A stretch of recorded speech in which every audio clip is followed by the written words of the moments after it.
Just to go backwards a little bit, growing up in the South, cannabis was demonized, drugs were demonized.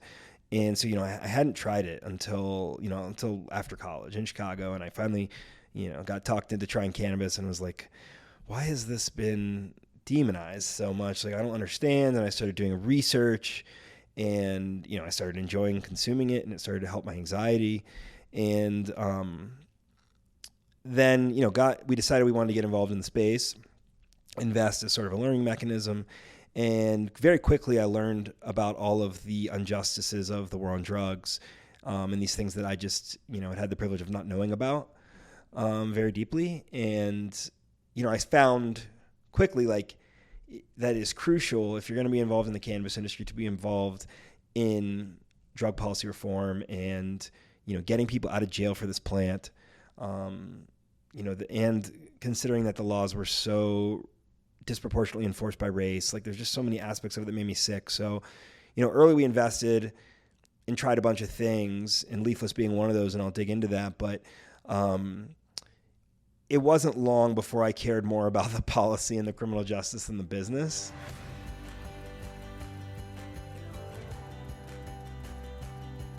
Welcome to part one of an extra special couple of episodes of People Are the Answer. We truly believe that people are the only answer to the world's many problems. I'm Kait Gray, producer and today's guest host. We're here to learn how innovators are creating outsized transformational social impact and to shine a light on all the good happening in the world, often hyper-focused on the negative. Today's episode features our host and creator, Jeffrey M. Zucker, whom I've assisted in multiple ventures over the past 7 years. Aside from regularly hosting this podcast, Jeffrey's also an entrepreneur, startup/nonprofit organization advisor, drug policy and criminal justice reform advocate, and all-around badass philanthropist. Jeffrey and I discuss his growing up in the South and starting his career young at the Carolina Ice Palace, the incredible legacy his parents bestowed on him, and lessons learned while being a young entrepreneur in hospitality. We talk about his work in cannabis, as well as his advocacy work in drug policy and criminal justice reform.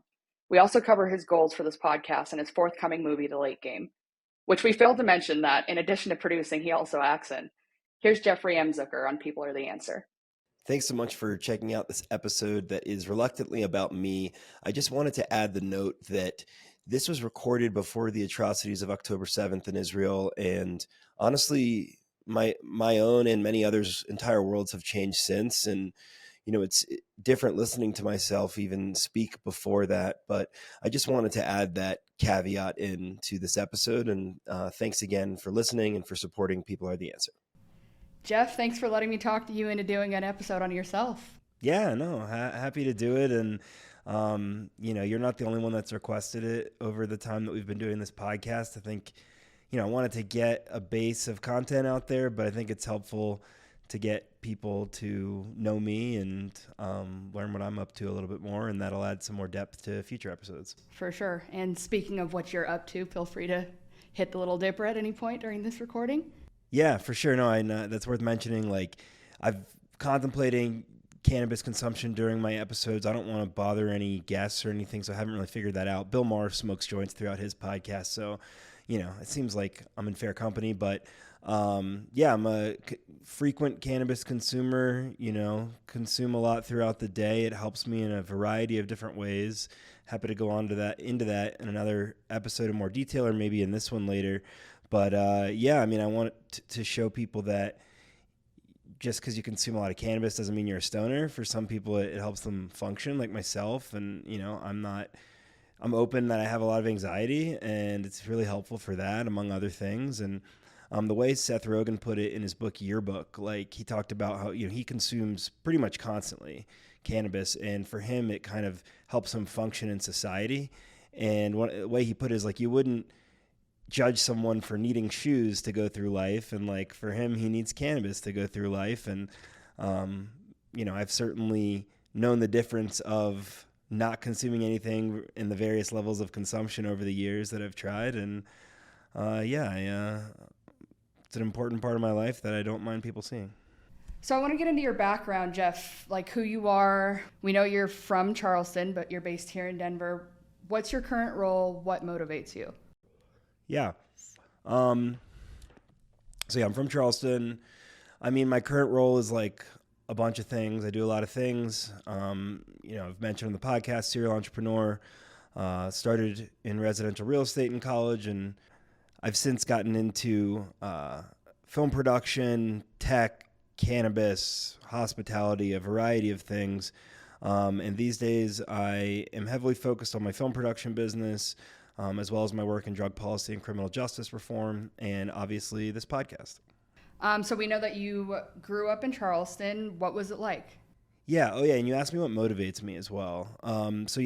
Let's see. In terms of motivation, it's really about making the world a better place, and that's very cliche. But we grew up in my family around Tikkun Olam, repair the world in Hebrew, and just try to integrate that into everything I do. That doesn't mean that every decision has to be altruistic. It's just that in doing good things and treating people well, you're creating impact. So not everything has to be a charitable endeavor. You can make a comedy movie and make people's lives better. And then in terms of, being from Charleston, it was definitely an interesting place to grow up. I was in the same house from the day I was born to the day I went to college. I think stability was really nice to have. Yeah, wow. I have older siblings. My sister's 6 years older. My brother's almost 10 years older than me.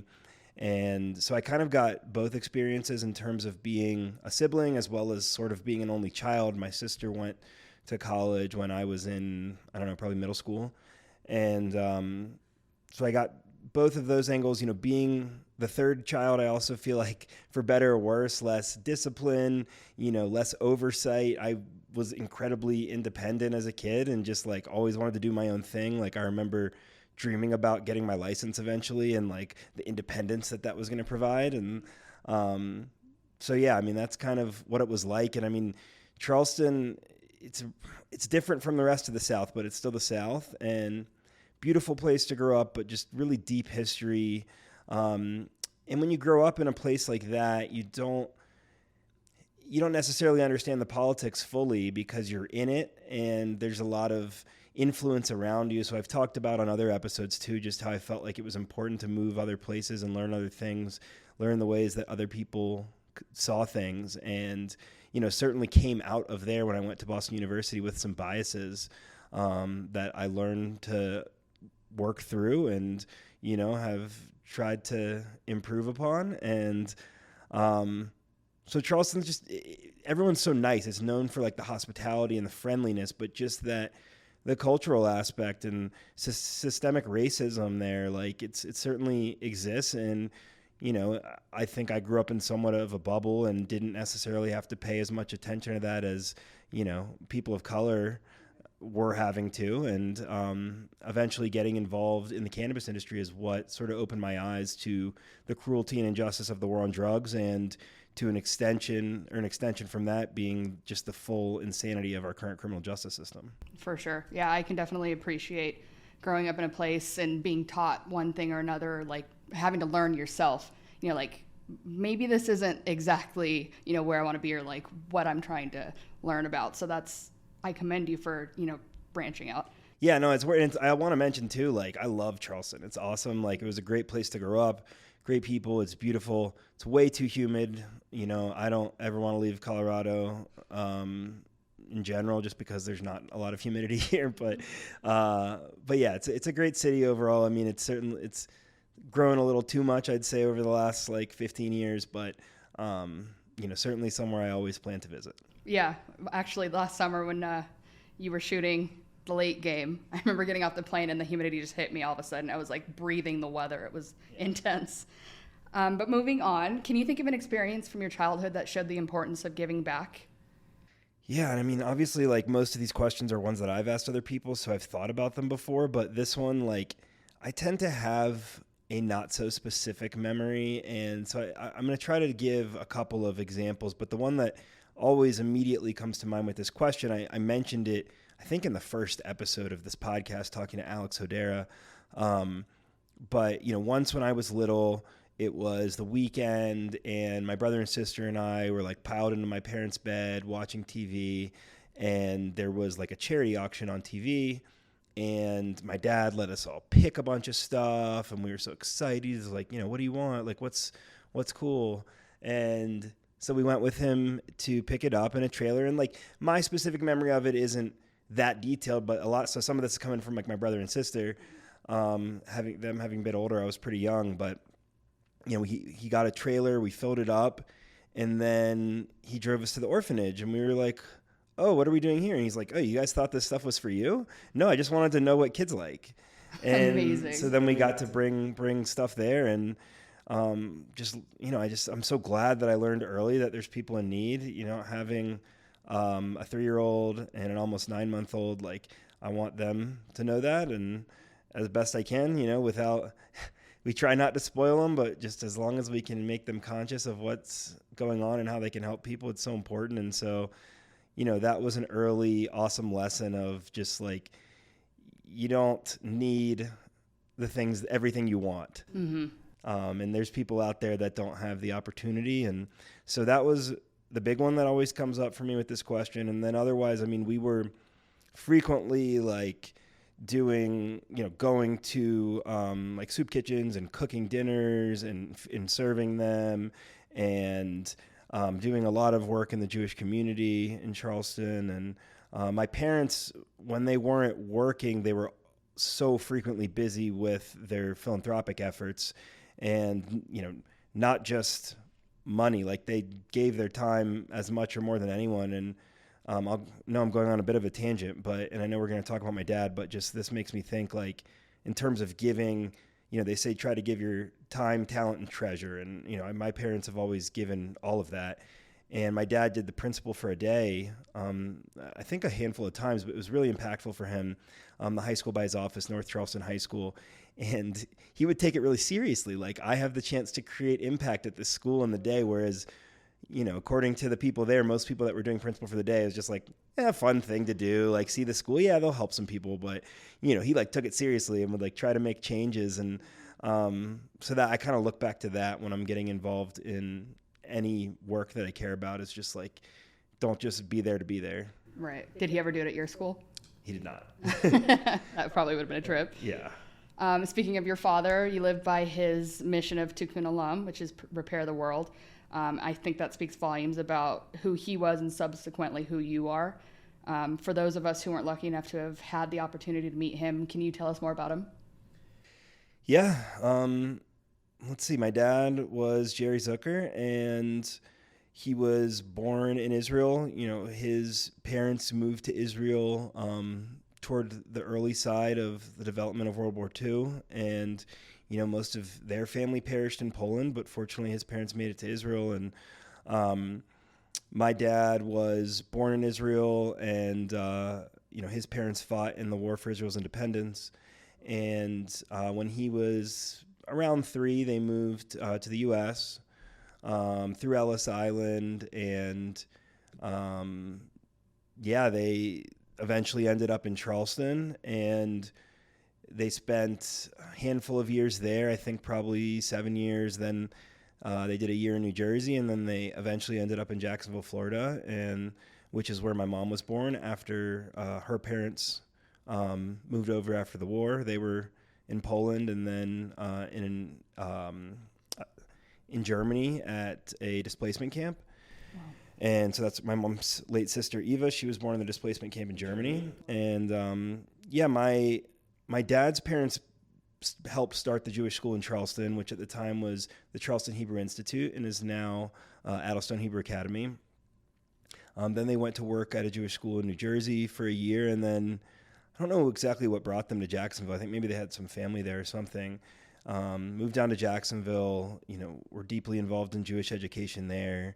And, including teaching my mom, who was handpicked by my Safta, my dad's mom, that's grandmother in Hebrew, to come over and meet him. And so they met when they started dating when they were 14 and 16. Wow. So that's the early part.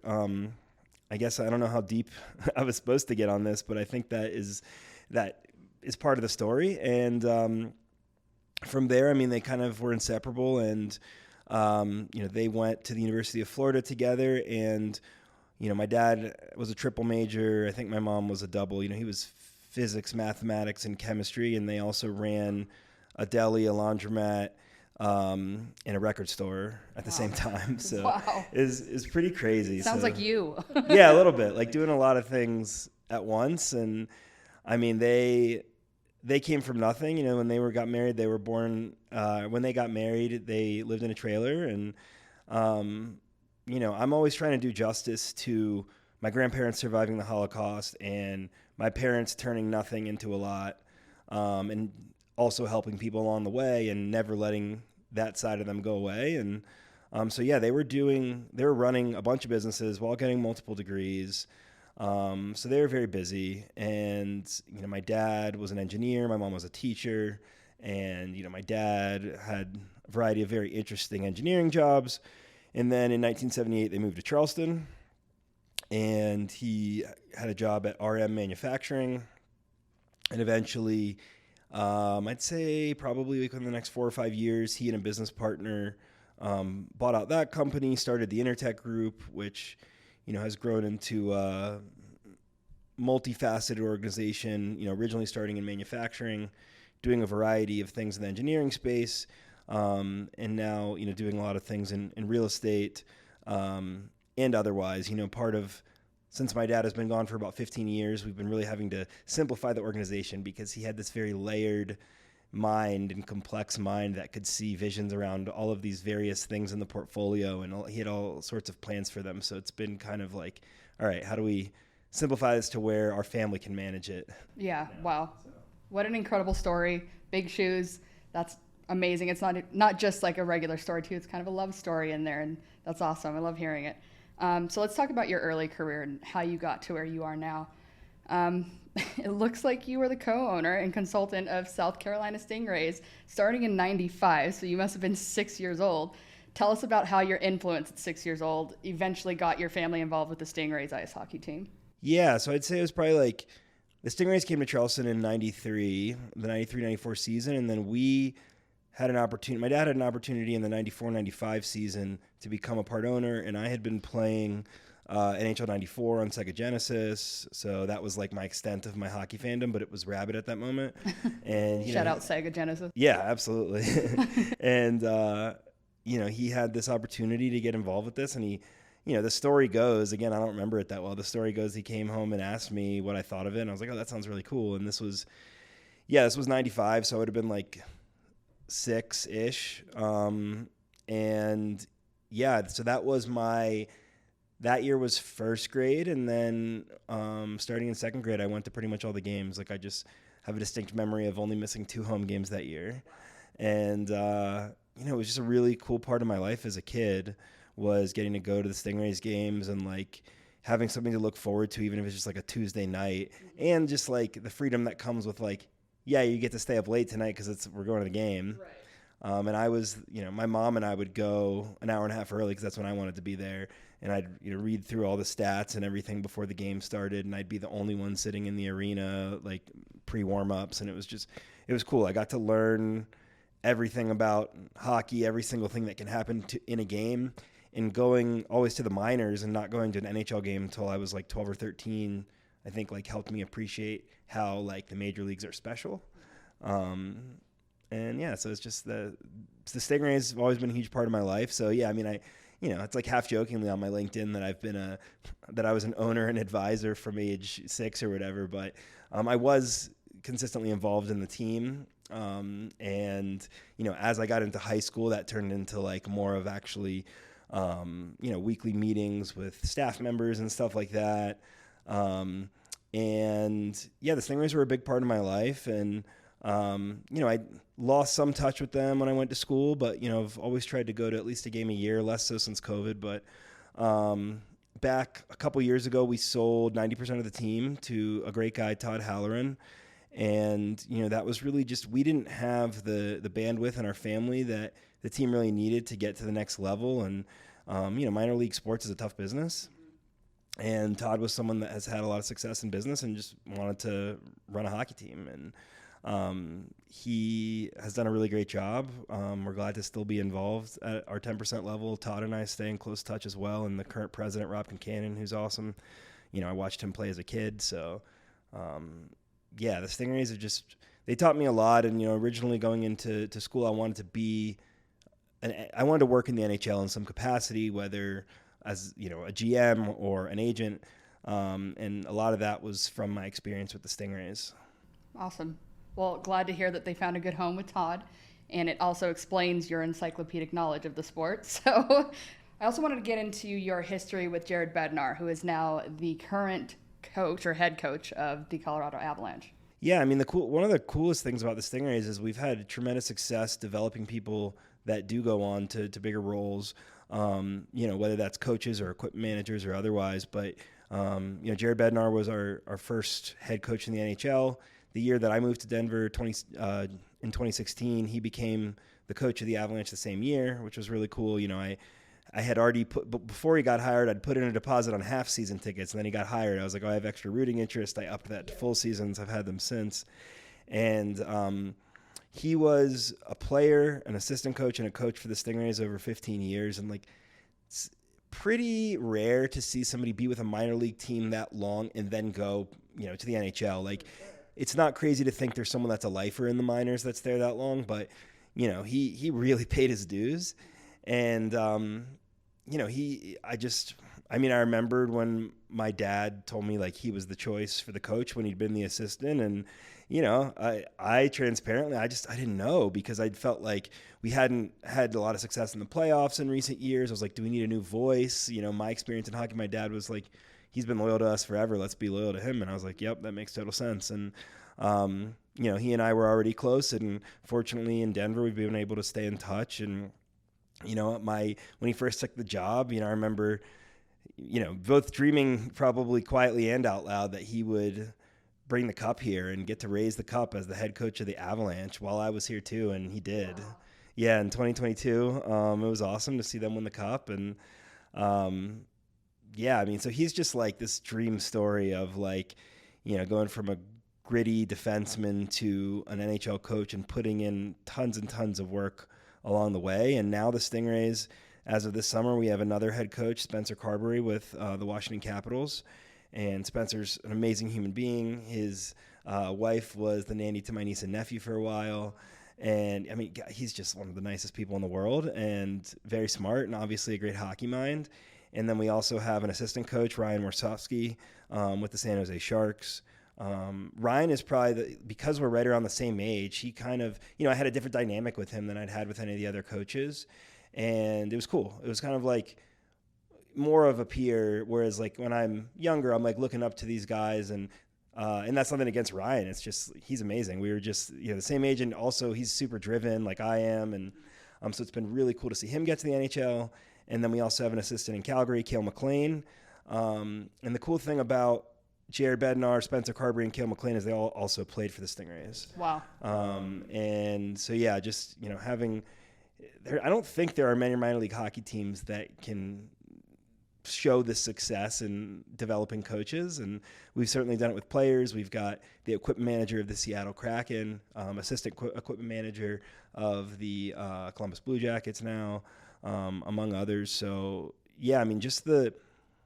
it's interesting, just having these roots in the Stingrays gives me roots throughout all of hockey, because people move around, and because the hockey community is small, if it's 6 degrees of separation in the regular world, it's 2 or 3 in hockey. Mm-hmm. Yeah, that's so cool. It's kind of like a full circle moment when he came here and won right after. That is so wild. It's really cool. So you started as a pro shop employee and a top hockey coach at the Carolina Ice Palace. Yeah. You want to tell us a little bit more about that? Yeah, and so I know most people don't go as in depth as I do when on a LinkedIn, but for me, as I've shown with this podcast, I really believe that every step along the way makes you who you are. And for instance, we'll get to me working in restaurants. It's so crucial to who anyone is as a manager or even just as an employee, is working in businesses where you really have to put in the grit work. And so I include those things because I think it's just important to know. Some people might think, the waiting tables job I had in high school doesn't matter, isn't part of the conversation. And sure, don't put that, I guess, on your resume for Goldman Sachs, but it should be part of the story. I agree totally. And I was actually very delighted to see the tot hockey coach. Yeah. So the Ice Palace, my family opened the Ice Palace in 1997. The Stingrays, when they would practice, if the Coliseum where they played was in use, they would have to drive like 3 hours to Charlotte. Huge pain. That would suck with all their hockey gear. Yeah. I mean, it sucked most for the equipment managers for sure. Oh yeah. And I mean, they were used to traveling. They traveled for games, but just to have to travel for a practice was rough. And so my dad and mom decided, we were going to open a practice facility, but my dad was adamant that it wasn't just going to be a practice facility. It was going to be, quote, a family entertainment destination. So, and, we didn't have much experience with ice rinks at the time. They certainly hired people that did and found people to help them go around the country and internationally to see other facilities. But yeah, I mean, so I got to be part of the whole development process of the Ice Palace. And, I remember rollerblading in there with my brother before it was anything other than an empty room. It used to be like a home headquarters, which was some kind of Home Depot, I guess. And just seeing that whole project develop, and then eventually, our family got into the rink business in Canada, and just like looking back and seeing all the things we didn't know about rinks and about hockey and about and seeing how we've had to sort of fix things, even just little things that you think of, like the number of concession stands or the layout of the locker rooms. It's like when you play now, myself having played hockey, at some level since I was 6, ice hockey since I was 9, I now know kind of what works, what doesn't in a rink. And so there were just things we were trying very specifically. My dad was to make this entertainment destination, but rinks are rinks, and they can still be a place people come for fun, but they need to be the rink first, I guess. It's hard to explain. That makes sense. But yeah, I mean, the Ice Palace is where I grew up, the Ice Palace and the Stingrays games. People, I would get dropped off after school at the Ice Palace once it was open, and I, 9 years old, was working in the snack bar, and then I don't know if that was even on there. And it's not. We got to cut the ribbon, and I remember my whole family was holding the big scissors, and the mayor had the real scissors, but I pushed down on the big scissors. That's too. so cool. But we have a funny picture from that. But yeah, I mean, God, the Ice Palace was awesome, and I learned a lot about business there. I learned about hockey. I learned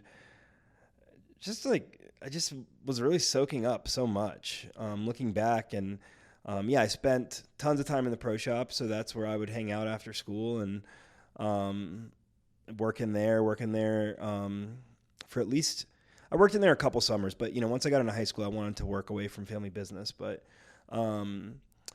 it was a very special place, continues to be, and kind of came full circle about a year ago, shooting my first kind of from scratch feature film there. So next up is the ice cream and cake person at Carville Ice Cream, and no job is too small. And then you also worked at Moe's Southwest Grill. He's just like us, ladies and gentlemen. What were those experiences like? Yeah, I mean, I've always been a big food eater, and I've always been interested in the restaurant business. My family had some involvement in the restaurant business growing up. We had my favorite restaurant growing up, Cisco's, a Mexican restaurant near our house that no longer exists. We had Sunfire Grill and Bistro, which is now where our only restaurant we currently own in Charleston sits, Miss Rose's, which is named after my grandma. And so I wanted to work away from the family business. I wanted to go do my own thing a little bit, just to not be the owner's kid, honestly. And I got a job at an ice cream place in Mount Pleasant, South Carolina, near where my teenage girlfriend and I was 15. I had a girlfriend that lived near there at the time, so it was very convenient. We actually both got jobs there. Yes. And yeah, I mean, I spent a summer slinging ice cream and getting to the point where the owner would trust me to lock up at night as a 15-year-old. Wow. And, 15. And I mean, I learned a ton there, just the responsibility that came with handling the drawer and cleaning all the machines. And I would literally go home and smell the sanitizer from the 3-compartment sink, and I would have dreams about the sink. Wow. So, yikes. But it was fun. I learned a lot. And I just think customer service, especially in the hospitality space, is the place to cut your teeth, just in appreciating life, I guess, and appreciating people. And nothing against people that haven't, but there's plenty of people that treat service people well that haven't worked in restaurants, but the people that don't, haven't. Yep, exactly. And there is something to be said for anybody who works in the service industry. It's just such a thankless position most of the time. And for somebody to hand a 15-year-old keys to their shop, that says a lot about you. Yeah, it was, I took it seriously always. And then the next summer I worked at Moe's, which was, one of my favorite places to eat. And that was a lot of fun. And, I worked at a burger place in college, U-Burger, and I enjoy customer service and enjoyed that process of the restaurant. And, I'm sure we'll get into, I opened a restaurant at one point, so. So let's get into your education a bit. You went to the Questrom School of Business at BU, Boston University. What was that experience like? I know you spent some time in Boston after you graduated as well. So, yeah, let's see. I love BU. It was called the school that I was in was called the School of Management at the time, thanks to a very generous gift from Alan Questrom. It's now the Questrom School of Business. And it was a fun place to go to school. I'm the type that, once I decide something, I generally stick to it. And I visited there once with my parents, and one of the assistant coaches of the hockey team at the time used to play for the Stingrays, and he gave us a tour of the new rink and got to meet the legendary coach and stuff. And so, one of the reasons I wanted to go there is because they had a good hockey team. I had absolutely no aim at playing on it, had no chance, but I wanted to be a fan of it, and I got to. And so that was a big part of it. And I realized when I got there that I just really liked sort of that city environment. So yeah, I went to a summer program there between my junior and senior year of high school. I was just sure I wanted to go there, and did apply to early decision, got in, thankfully, and just loved being in Boston. I loved the school that I was in and the friends that I made there. It was a really tough time in my life. My dad got sick the summer I graduated high school, and for various business reasons, it wasn't something we were really public about. Until he passed away, which was the middle of my sophomore year. And so, yeah, it was a tough time. But, I'm glad that I was at BU and with those people for it. And, I met some of my best friends in the world there. And, I'm the type of entrepreneur that likes to think I know which friends I can work with and which friends I can't, or I figure it out at least in practice. That's a fine line. And, I have 4 of my close business partners are friends from BU, and, we generally work really well together. And so super impactful place to be. And also being in the city provided that level of independence that I always craved.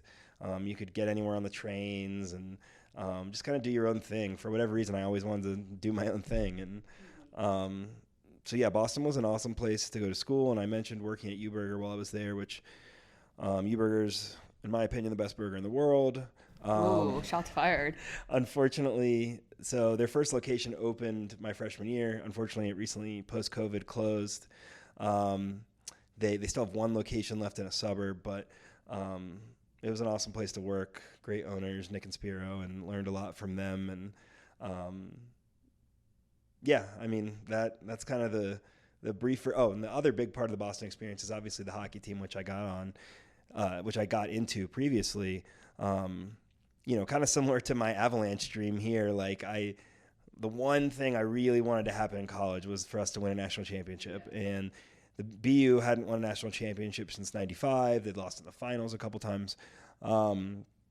And so I was just so deeply engaged with being a fan of this team. Again, just like the Stingrays game, I'd get there an hour and a half early. The minute they would let us in, I'd be running to my spot in the student section because it was general admission in the student section, and save the front row for my friends and for me. And very on par. Yeah, who you are. It was anxiety ridden. Yeah, those nights of saving seats.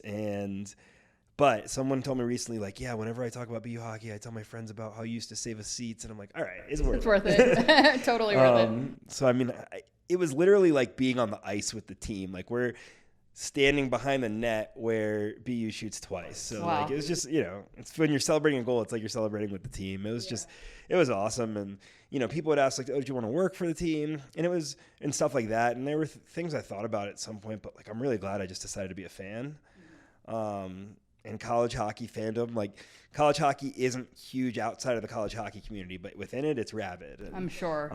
So yeah, my best times in college were definitely those times. And yeah, in 2009, we were fortunate to be the best team in the country pretty much the whole season and win the national championship after being down 3-1 with less than a minute left. Oh my in God. the third, and is, I think probably one of, if not the most exciting hockey game ever. I can't imagine. That probably was insane to be there. And I'm sorry for the detail, but we scored. Zach Cohen scored with 59 seconds left to make it 3-2, and like my friends and I, it was me and Alex Hodara and Chris Phillips and Nick Gottok were sitting watching, and we were like, I guess 3-2 doesn't look as bad of a loss. Like, going into that period down 3-1, we were like, man, after this full year of being the best team in the world or in the country for college, like, this is how it's going to end.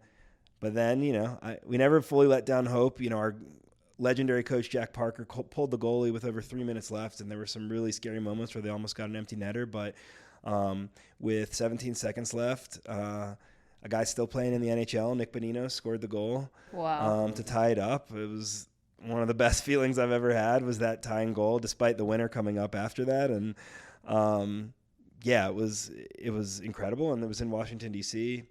And then 11 minutes into the first overtime, we scored to win. Wow. And that whole season was kind of like that. We hadn't lost since we lost 2 games to Vermont in November, and those were our last losses of the season.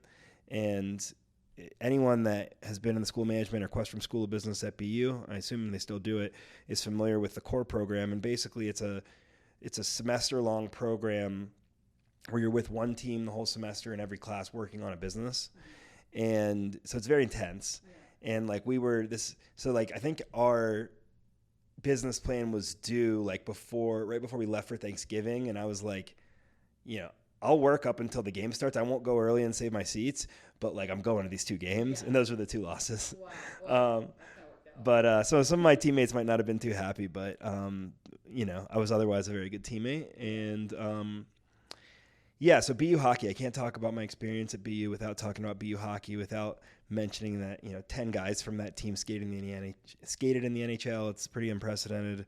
And then, we still have Nick Bonino and Kevin Shattenkirk continuing to play in the NHL. So just cool feeling connected to those guys and people we saw them beat and stuff along the way. Yeah, that sounds awesome.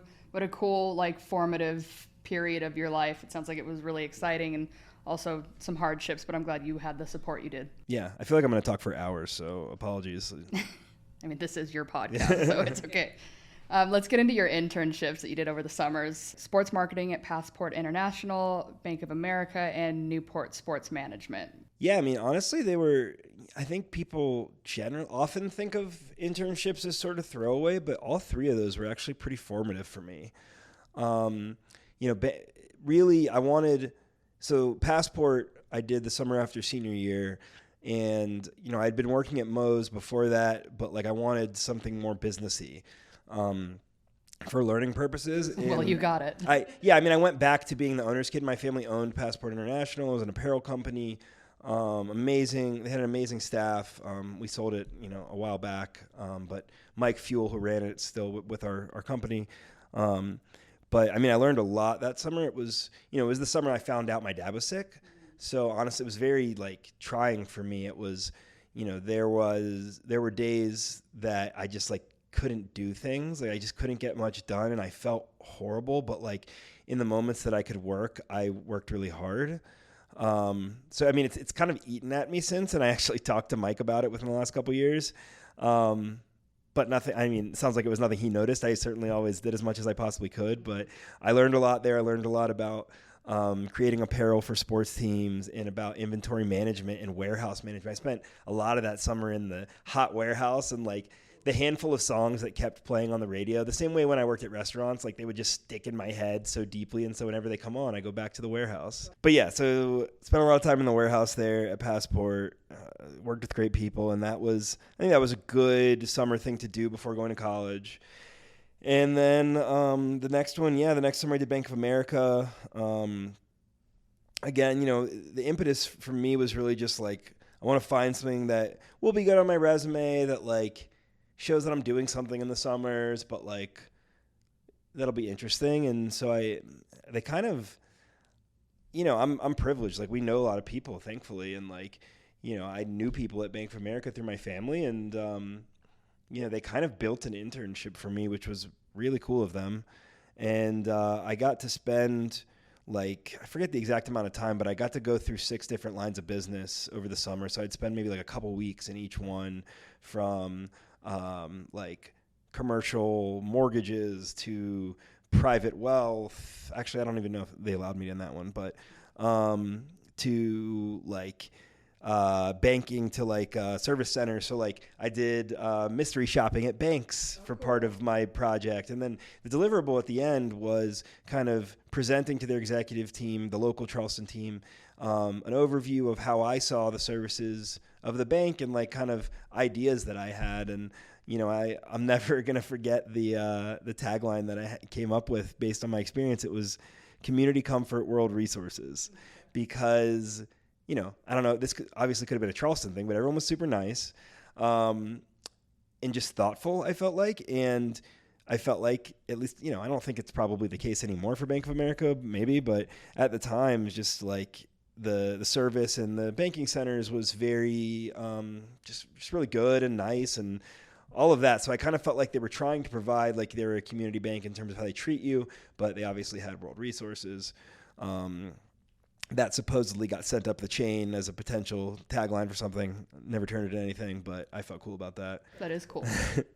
And yeah, I mean, I just sort of, it was cool just to like, as a kid and you like Bank of America, you don't even think about the different lines of business that they're doing somewhere. Right. So it was just cool to see. And just like the thing, these days people so often complain about the big corporations, and I get that in terms of like where the dollars are ending up and things like that. But the people implementing that work are, they're just people. Like a lot of them are good people. And so, I certainly hope people don't hold it against someone if they work for a big corporation. And like, I met some really, really awesome people there, like people that I think back to their advice today. Some of them I haven't talked to since, in case they listen, like Chris Abbott and Dan Vroon.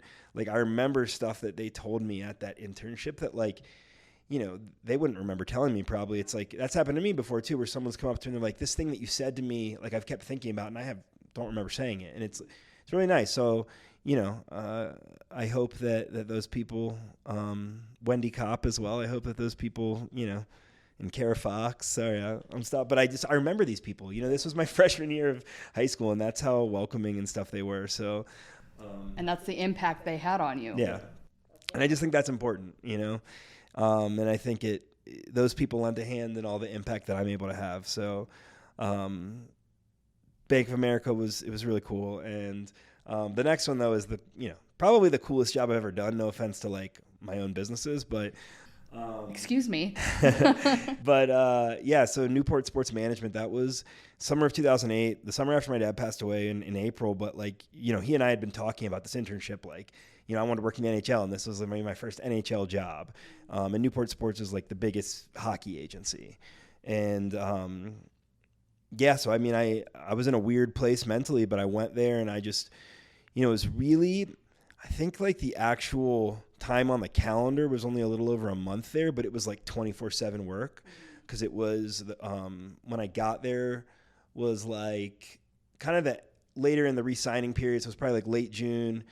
And then I went to the draft with them, so I got there like mid to late June, worked all on the draft, and then prepped for free agency. Free agency was and continues to be July 1.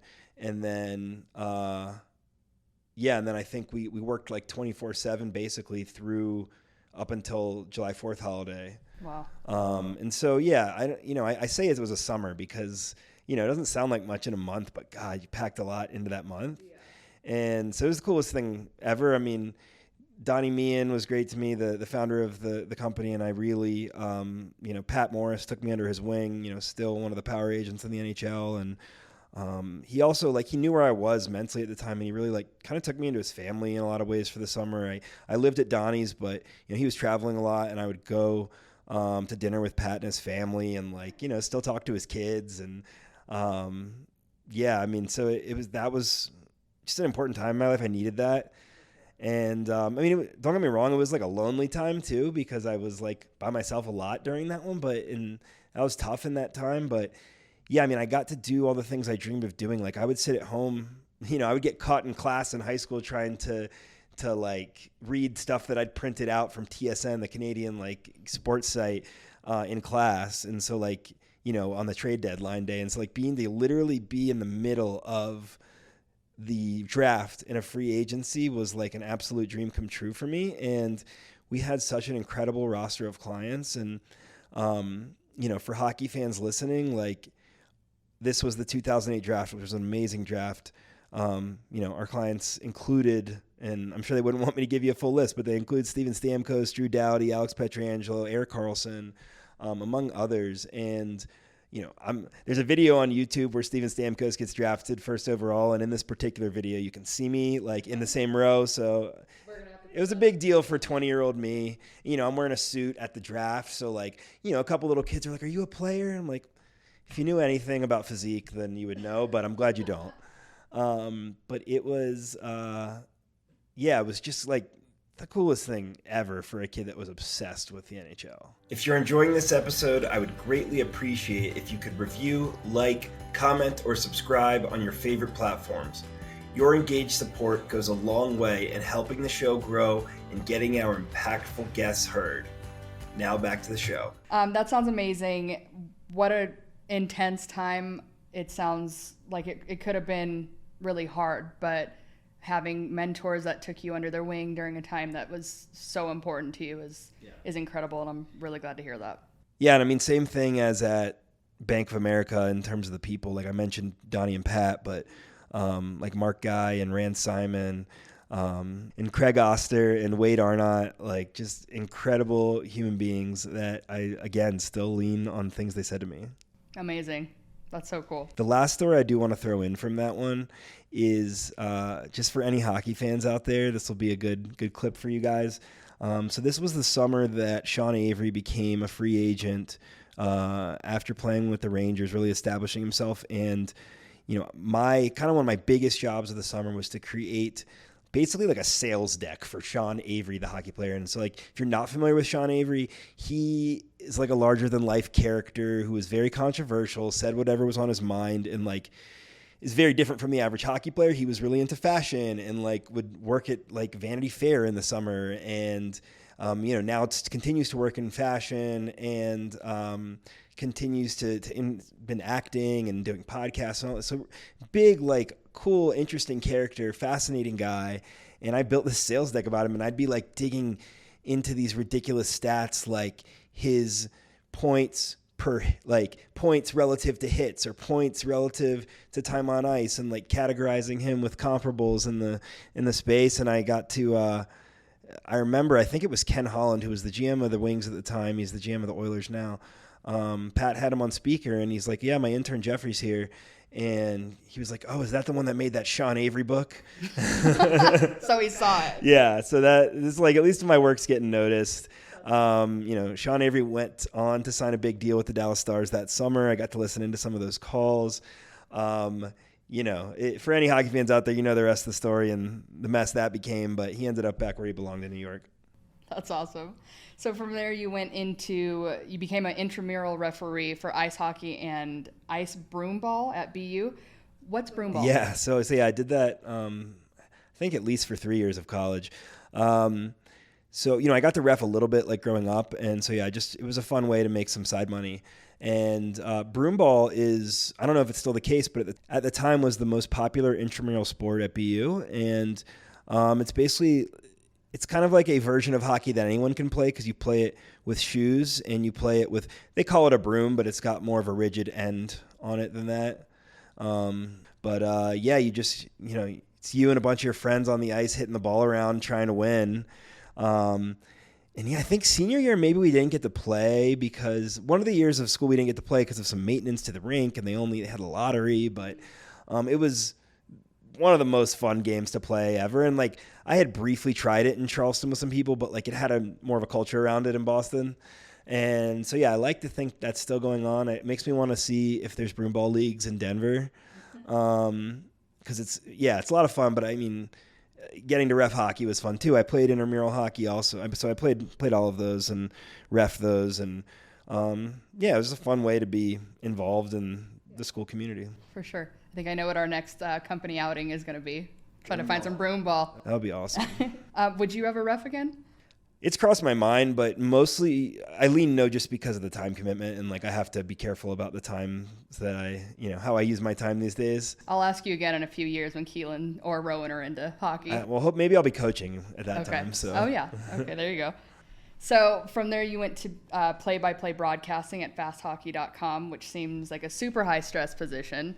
How'd you get through that? Yeah, so I'll go into this. Might be like next on the list or something, but we had a junior team based out of the Ice Palace, and like for those listening, junior hockey is generally like ages 15 to like 21, best kids. This was like a lower tier, so we had at the time we started with the junior C team, eventually had a junior B team, but I was basically helping to run this team out of our Charleston rink while I was at school. So like remote job before people were doing it as often, I suppose.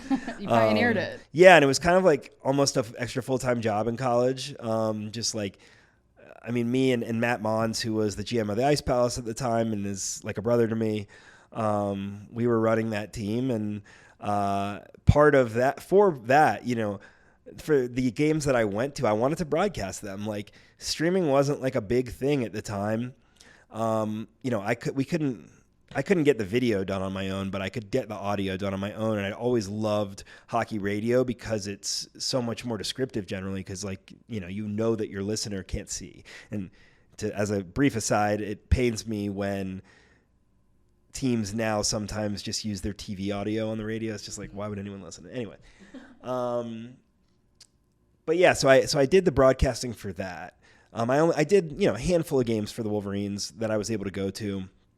And they made it to the national championship our first year, junior C. It was in Massachusetts, so I was able to get there relatively easily from Boston. And, I was calling their games. And the first day, somebody like from Fast Hockey who was streaming the national championships, like heard me calling the game, and they're like, do you want to call some other games? And so I did our next game's video audio. And then I did like a handful of other teams, and like some of them, like at least one of them, they had me join mid-game. So I'm like learning the roster as I go, and I'm like, all right, number 15, whatever. Like, so it was tough, but it was like, it was friends and family watching at home. Like they were just happy to have somebody on it. But yeah, there was certainly a time in my childhood where I wanted to do play-by-play for hockey. So yeah, I mean, I loved doing that. I'm so glad I at least got a few moments of that in my life. And then Fast Hockey, they did like some other junior games and stuff. So I think I worked like a couple other games for them after that. But it was mostly over the national championship. That's awesome. I feel like it would be a high stress position for me, but for somebody like you, you're probably the perfect person to call hockey games.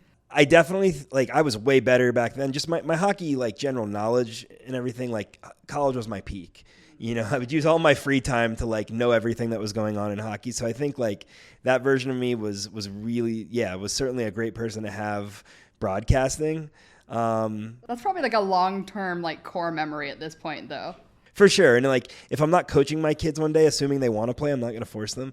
I would love to do play-by-play for their game. Awesome. That'd be so cool. Let me know. Yeah. So from there, you became the Vice President Director of Media and Public Relations for the Charleston Wolverines, which is the Junior B hockey team that you were just talking about. How was that? Yeah, I mean, I got into it a minute ago, but like it was like having a full-time job at school, and I loved it. And, the team was successful, and it was a way to stay connected to the Charleston hockey community from afar. So you became co-founder and chief advisor for Hodara Property Management, and I will say Alex Hodara was our very first podcast guest ever and remains one of your best friends. Yeah. How did this experience set you up for future success? Let's see. So, basically after I had that internship at Newport, my dad, like I said, my dad had just passed away, and I just, for whatever reason, I had kind of decided like, man, I love this hockey stuff, but like I think I want to have more impact. I think that's where my head was at least that's how I see it now. And Alex, he got you can listen to his episode 1 if you want, to learn more, but yeah, he got his real estate rental agent's license our freshman year to impress his now wife. At least that was part of it, Megan. And Megan, I hope you're listening. And yeah, so he and I had kind of talked about real estate our first couple years, and then junior year we just like really started to dig in on investment ideas, and he would pitch me stuff. He and our friend Vin that we started the property management company with and did our first investment with, Vin Vomero, certainly a future guest. And we decided to, we put together a pitch basically to buy this property. And we were able to talk, friends and family to helping us put the money down for it. And we bought what ended up being a frat house. Well, we knew it was a frat house. It was 2 7-bed units. So it was like a huge frat house.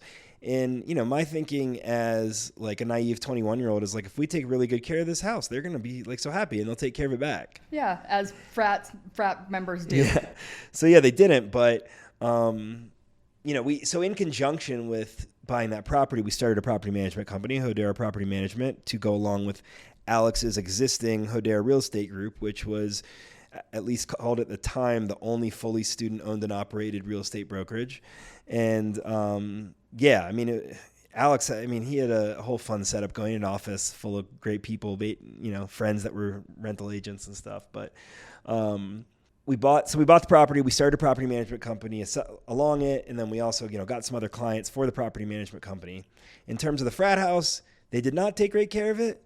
They certainly were like glad or surprised to have college kids as the owners now, but we immediately did a bunch of work on the houses, made it nice, at least nicer. Did they appreciate it? Yeah, I don't know. It's hard to say if they appreciate. They didn't show their appreciation.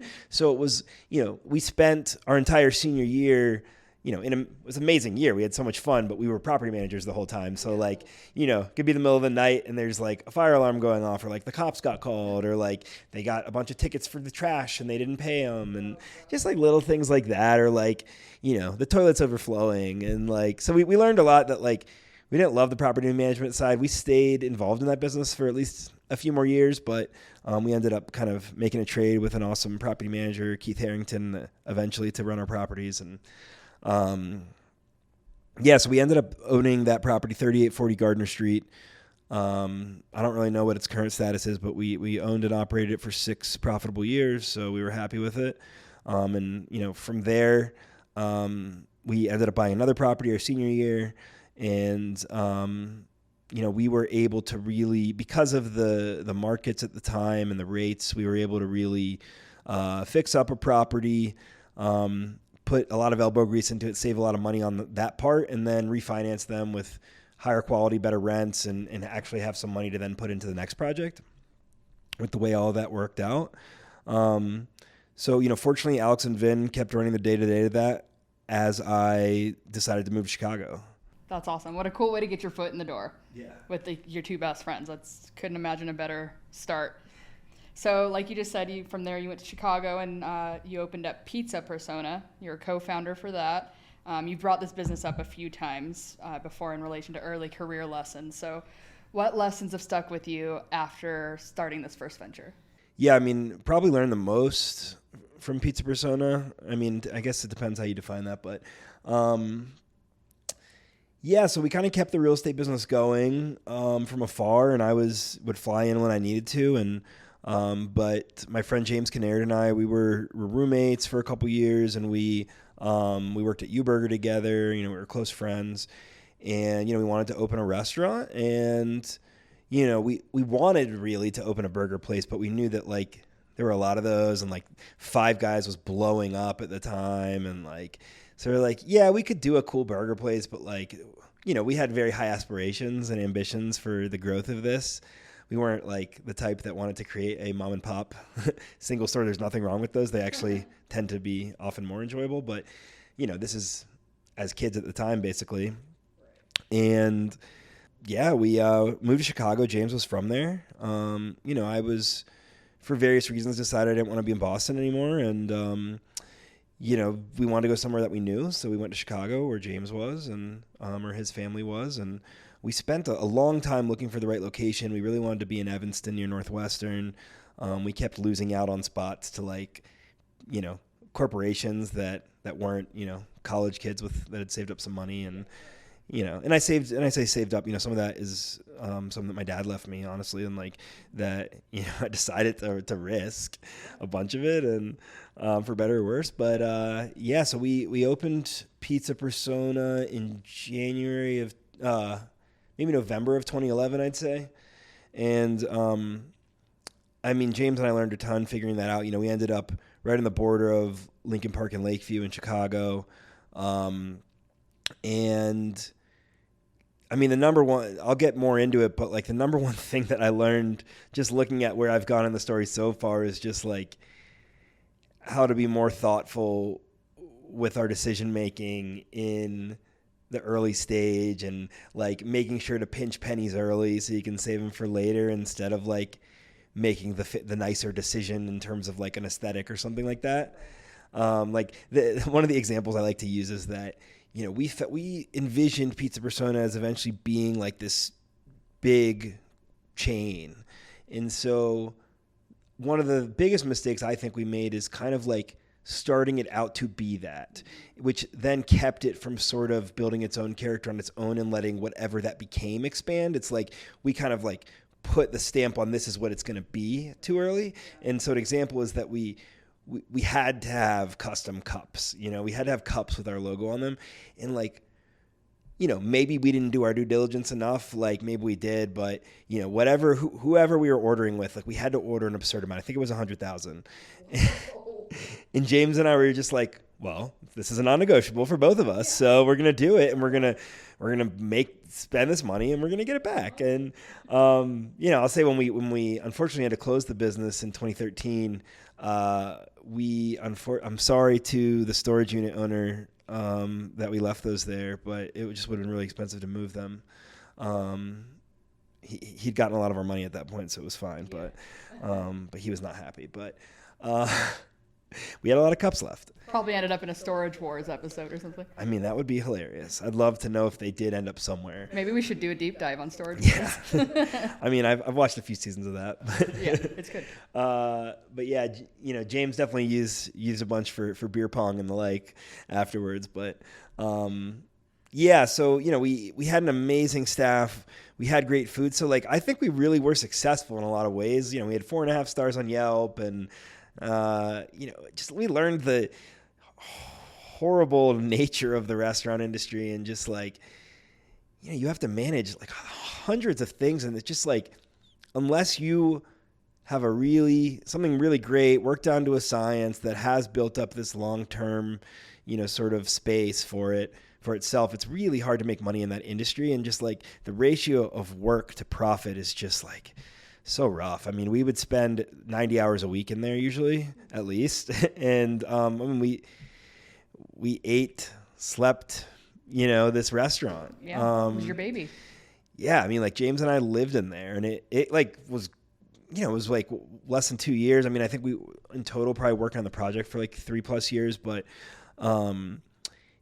it was a grind. There were moments that I was like, man, this is a lot. But it was also really fun. Like I love serving customers. I love making food. Like I love, just making them happy, giving them a good day. Like, I still remember our busiest day ever, and it was St. Patrick's Day, at least the celebration day in Chicago. So it was a Saturday, and this was 2012. And for some reason, James and I just like didn't think about the fact that we'd be busy on St. Patrick's Day. It's just like we planned it to be a normal day. But yeah, so we, for whatever reason, we just like didn't think about it, because like it is the busiest drinking holiday in Chicago probably. And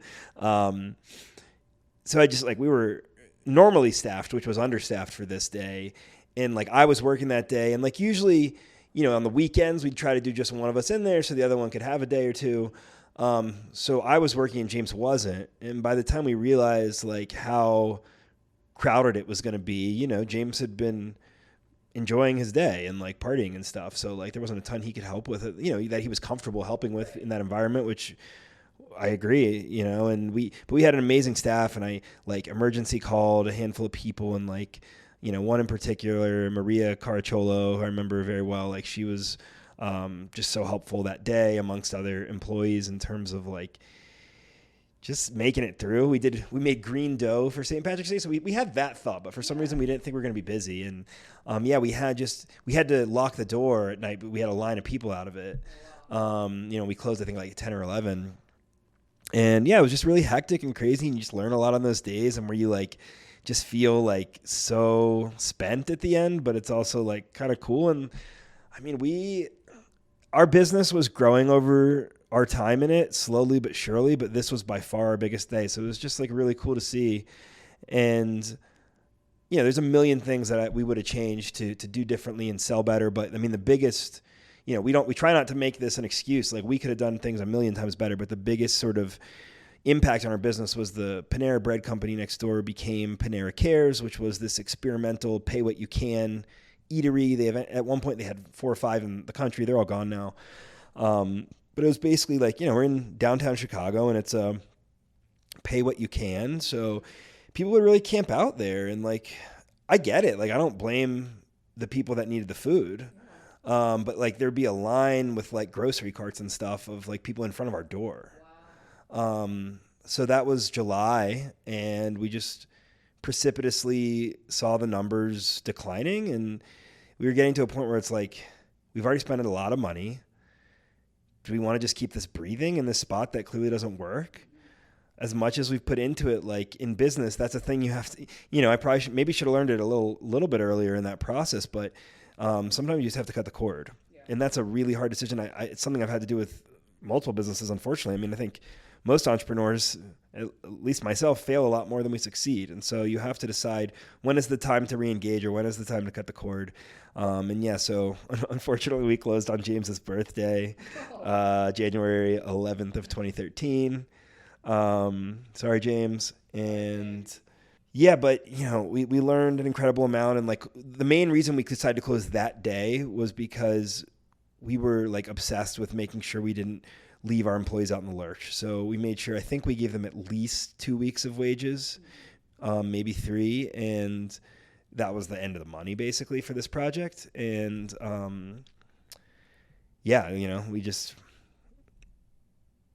it was sad. It was a sad time, learned a lot. I was down for a while, but, fortunately the real estate business was doing well and could soften some of the blow. And, that led me to start digging into angel investing and just like seeing what was going on in the startup world. And I did a couple of my own development projects in Chicago and just minor ones. And just really that process sort of got my entrepreneurial engine going again. Yeah. Well, the way that ended with the last few ducats that you have going to the employees is a very Jeffrey Zucker thing to do.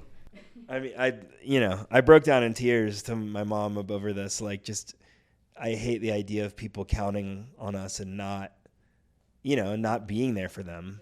So. Well, you're like the most altruistic person I know, so that super tracks. I'm not all good. Real quick, I want to know, where did the name Pizza Persona come from?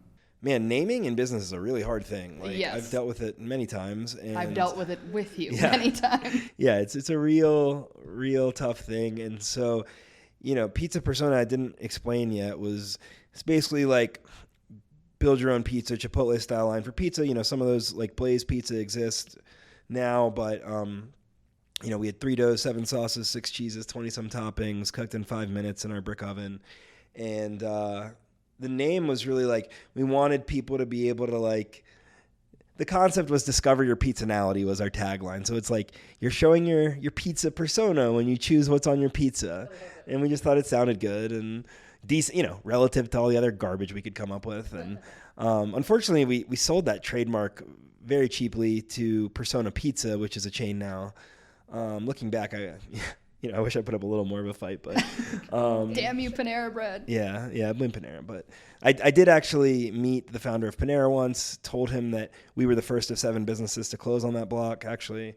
And he didn't know. I mean, he didn't really care, but like he was like, oh, that's like too bad to hear, type of thing. Like, oh, that was a bad experiment. Like, clearly, especially if they stopped doing that. Yeah. So, yeah, I mean, that Panera Cares real, but I think like in the grand scheme of life, it was probably for the best. Like, I don't love that it's scary to think of like what life would have been like if I'd been like chained to the restaurant forever. So we did lose a fair amount of money, and it was painful in that regard. And, we had an amazing staff, like I said. Shout out Maria. Yeah. Yeah, Maria and Xavier, and Morgan, those are our three superstars. And yeah, it was learned such an insane amount from that restaurant. And it really, it was a very expensive education experience. My Uncle Charles, who I know sometimes listens to the podcast, maybe he'll listen to this one. He came in one time when he was visiting Chicago, and he explained to me that like whatever happened, like it's an education you can't get anywhere else. And I took that to heart, and like even if it's just like sort of a pacifier for the issue, like I think it's true. Yeah. Hey, a valuable lesson is a valuable lesson. So I want to get in a bit to InterTech Group, which is the company that your family started. What is InterTech, and how has your involvement evolved over the years? Yeah, I mean, when we talked about my dad, I briefly went into it. It's like, it's a vibrant holdings company with in a lot of different areas, but right now, focused more on real estate and finance. We have a variety of like sort of sub companies. We have an ice rink business, fishing lure business, Z-Man Fishing, which my brother has been a big part of growing tremendously. And yeah, I mean, it's really developed from sort of an engineering company to more of like a family office for our family. And we got to have a front row seat as kids to my parents doing business. And so I just felt like I always learned a lot. We were always sort of part of the InterTech family, knew all the staff. Our headquarters would probably, I'm sorry that I don't know better, Jonathan, but, we probably have like 20 to 30 people in our office right now. And so point being, like, my brother and my mom, are the ones that have been running it since my dad passed away. My sister and I stay deeply engaged in terms of trying to be up to date on what work is going on, helping consult on a variety of projects, and also just like keeping our eye out for opportunities that might make sense for the business. So that's part of keeping up to date in terms of like where they're going, what they're looking for, whether it's opportunities in real estate, whether it's opportunities in the ice rink business, among many other things.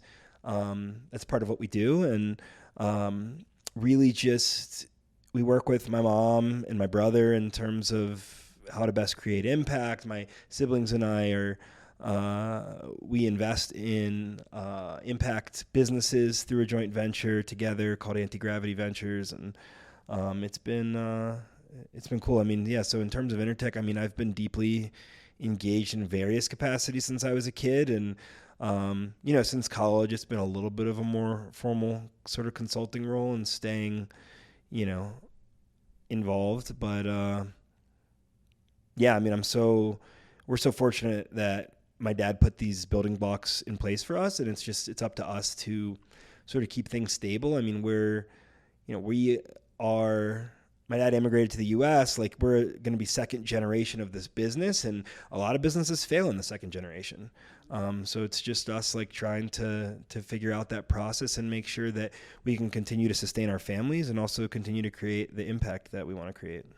What an incredible example, first of all, that your parents set for you guys, but a legacy for you and your siblings to leave to your children.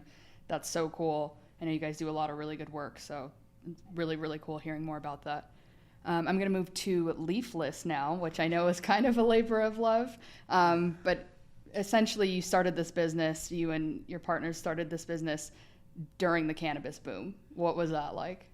Yeah, so Mike Bologna and I, we started Green Lion Partners, first. That was 2015. And, Green Lion, we kind of pulled together some capital to invest in the space as sort of a learning mechanism, decided we wanted to get into cannabis. And to go backwards a little bit, growing up in the South, cannabis was demonized, drugs were demonized. And so, I hadn't tried it until after college in Chicago. And I finally, got talked into trying cannabis and was like, why has this been demonized so much? Like, I don't understand. And I started doing research, and I started enjoying consuming it, and it started to help my anxiety. And then we decided we wanted to get involved in the space. invest as sort of a learning mechanism. And very quickly, I learned about all of the injustices of the war on drugs, and these things that I just, had the privilege of not knowing about very deeply. And, I found quickly, like, that is crucial if you're going to be involved in the cannabis industry to be involved in drug policy reform and, getting people out of jail for this plant. And considering that the laws were so disproportionately enforced by race, like there's just so many aspects of it that made me sick. So, early we invested and tried a bunch of things, and Leaflist being one of those, and I'll dig into that. But it wasn't long before I cared more about the policy and the criminal justice than the business. Not the best thing for the bottom line, but definitely, just where it feels like we can have the most impact. Mm-hmm. And very true to who you are. Yeah, I mean, it's the right thing. I don't know. Like, I just feel uniquely qualified based on my experience in cannabis and now further in drug policy and criminal justice to make a difference. And, the same way, like, a random manager at an internship, truly changed my life. Like, even if our efforts change one life, like, that goes a long way. And, Leaflist was an idea Mike and I had. We were, when we first got into the industry, we just went to all the events we could go to, talk to anybody we could talk to learn everything. And we were just like really jazzed up about the industry. Everybody was, we were pumped. And we thought Leaflist could kind of bring all of that together as, we didn't want to call it a LinkedIn of cannabis because we didn't love LinkedIn in terms of its functionality and how it truly functioned for networking. Like, we felt like, you don't know most of your connections. People randomly add you all the time. So it was all about trust, being a trusted reputation management platform. So we were going to have ratings for businesses and ratings potentially for individuals, all based around like a point system on the platform. It was pretty complex. And but Mike had experience in software. I was always looking at starting some kind of software business because I just was fascinated by it. And so, I think we took a plunge on the early side and spent money on development and tried to make this thing happen. And it went through a variety of iterations, as you know, and we eventually got something together that we liked, but we were the biggest problem is we were, I guess we're admitting it now, we weren't focused enough on Leaflist specifically. And we tried to hire someone to sort of do that for us, and that didn't really work. And yet it just that was the point at which it's all right, we can either double down or we can cut the cord. And given all the other things we had going on, we thought it was the economical choice to cut the cord. It makes sense, especially back then when everybody was in cannabis. Yeah, and I mean, that was, like I said, a really exciting time, and people were excited, but, the people that got into the cannabis industry in 2015 these days are generally pretty jaded, like myself, but it wasn't the sunshine and rainbows predicted. I mean, obviously there's tons of cannabis sales going on. It's growing, but many of the states' regulatory systems are a mess. The big MSOs, the multi-state operators, have gobbled up a lot of the industry, and it's become we knew getting in, hey, this is going to become corporate and cutthroat. We got to keep our eye out, because originally the sort of base we first met was the kind of the altruistic base that was involved in drug policy. We would go to ArcView Network events run by Troy Dayton, who was the first employee of MPP and one of the founders. Also a podcast guest. Former podcast guest, also one of the founders of SSDP, Students for Sensible Drug Policy, and in Marijuana Policy Project, where I'm on the board. I mentioned he's the first employee, and so Troy Dayton was the one that really opened my eyes to the advocacy side. And so we knew, though, it's not always going to be like this, but it was like a flip of a switch in terms of how quickly it became corporate. I think it was the minute, some of these companies were going public, and then at one point there was a big spike. And I think that might have been the moment where it was now people are motivated by this because they saw it could happen. Mm-hmm. So, yeah, I mean, I could talk about the cannabis industry all day and my perspective on it, but I'm glad that it got me engaged in drug policy reform. I really believe in the cannabis plant and its healing abilities. And I, despite all the things that research is showing that it can do, I don't think we've even nearly tapped the surface. And, hopefully cannabis will get descheduled. Maybe it'll get rescheduled as HHS suggested. But regardless, research will open up and we're going to discover a lot more things. And there's incredible research coming out of Israel in terms of healing properties of cannabis. And so there's so much we don't know about this plant. And it's been for political reasons, demonized and discarded and not researched enough. And research has been so hard to do. And you've had to use this one grow from Mississippi where the cannabis is nothing like the cannabis that's on the market, et cetera, et cetera. But so I still have a lot of faith in the industry. I got to work on drug policy and criminal justice reform because I feel like I have to and I want to. And but yeah, in terms of like investing in the cannabis business again, it would take the very right thing. And certainly I still have irons in the fire, still have active investments in the space, but yeah, I'm not rushing. And, similarly to a developing industry, I'm not going to rush into the psychedelic space. I have, one investment there, but even on that one, even more so, I think medicine is the number one top priority. And so my morals and ethics make it difficult for me to make any investment that I'm not sure serves that, serves those ethics around making sure these substances are accessible in treatment, for treatment in thoughtful ways. For sure. Yeah, that makes a lot of sense. And to your point, there is so much research. What is it, like hundreds of cannabinoids in just the cannabis plant alone. And it's like, we're using what, like not even 10% of that. So yeah, there's a lot of work to be done. Thanks for watching part 1 of this 2-part episode of People Are the Answer. Join us next week for the conclusion. Stay tuned. Thanks for listening to this episode of People Are the Answer. If you enjoyed the episode, share it with friends, and reviews or subscriptions on your favorite platforms go a long way to help the show grow. I want to share these incredible people and their remarkable work with as many others as possible. Thanks for your support. For more, go to peoplearetheanswer.com.